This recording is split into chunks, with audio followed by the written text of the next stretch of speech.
तोंडाला चव नाही, भाजी कुठली खाऊ वाटत नाही, तर आज आपण अशी झटपट अशी कैरीची चटणी बनवणार आहोत. आपल्याला इथं एका कैरीची साल काढून चिरून घ्यायची अशी बारीक आणि मिक्सरमध्ये टाकून घ्यायची.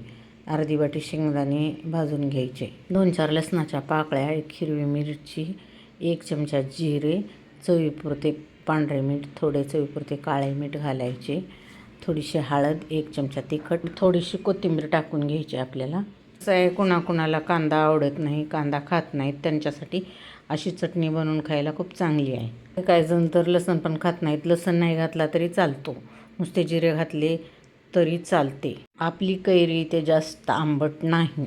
जर कैरी आंबट असेल तर थोडीशीच घ्यायची अर्धी.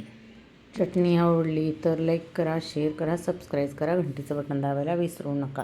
मागच्या व्हिडिओमध्ये मी कांदा घालून बनवलेली चटणी टाकली होती. तुम्ही कशी चटणी बनवता ते मला कमेंट करून सांगा. जास्त कोरडं वाटत असेल तर थोडंसं पाणी टाकून घ्यायचं आपल्याला इथं आणि थोडं कमीच फिरवून घ्यायचं. आपली चटणी तयार आहे. आता बाउलमध्ये काढून घेऊ आणि एकदम छान झाली आहे बघा, दिसायला पण चवीला पण. शेअर करा, लाईक करा, सबस्क्राईब करा, घंटीचं बटन दाबायला विसरू नका.